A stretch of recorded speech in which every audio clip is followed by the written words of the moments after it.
बाबा नारायण साकार हरि की crime diary का पहला पन्ना तभी लिखा जा चुका था जब वो सिर्फ सूरजपाल था। 1997 में सूरजपाल एलआईयू की नौकरी में इटावा में पोस्टर था। यहां उस पर एक बच्ची से छेड़खानी का आरोप लगा।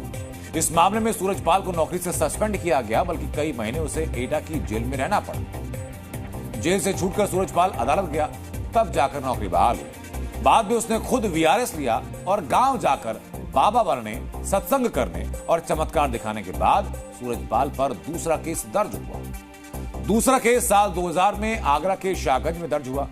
भोले ने एक मृत बच्ची को जिंदा करने का दावा किया। दावा झूठा निकला।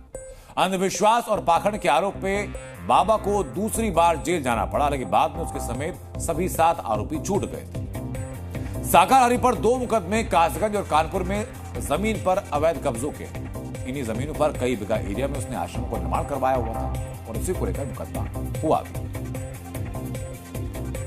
बाबा पहले आम इंसान था, फिर यूपी पुलिस में कांस्टेबल बना, फिर एक दिन चमत्कारी बाबा बना। लेकिन आप ये जरूर सोच रहे होंगे कि बिना किसी राजनीतिक संरक्षण के हो कैसे सकता है। तो बिल्कुल सही सोच है आपकी। बाबा साकार को राजनीतिक शक्ति भी मिली हुई थी। बाबा के सियासी कनेक्शन का एक सबूत आपको दिखाता हूं। पिछले साल जनवरी में बाबा साकार के सत्संग में अखिलेश यादव भी हाजिरी लगा चुके हैं। आप इन तस्वीरों में अखिलेश यादव की खुशी देखकर अंदाजा लगा सकते हैं कि यूपी के पूर्व मुख्यमंत्री बाबा साकार के कितने परम भक्त हैं। अखिलेश यादव ने तस्वीरें खुद अपने सोशल मीडिया पर शेयर की और लिखा कि नारायण साकार हरि के ब्रह्मांड में सदा सदा के लिए जय जयकार। वैसे अब जब हाथरस के इस बाबा की थू थू हो रही है तो अखिलेश यादव चुप हैं।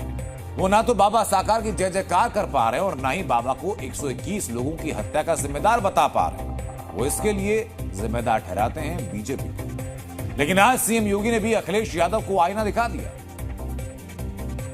न ऑक्सीजन मिली, न दवाई मिली, न एम्बुलेंस मिली और न कोई इंतजाम किया। इसके जिम्मेदार अगर कोई है तो भारतीय जनता पार्टी की सरकार जिम्मेदार है। सीएम के जाने से किसी की जान वापस नहीं आने वाली है।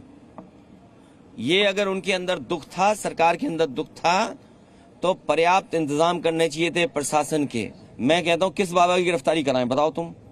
2 बाबा हैं वहां। कुछ लोगों की एक प्रवृत्ति होती है कि इस प्रकार के दुखद और दर्दनाक घटनाओं में भी वे राजनीति ढूंढते हैं। और ऐसे लोगों की एक फितरत है कि चोरी भी और सीना चोरी भी। यह हर व्यक्ति जानता है कि सज्जन के फोटो किसके साथ में है, उनके राजनीतिक संबंध किनके साथ जुड़े हुए हैं।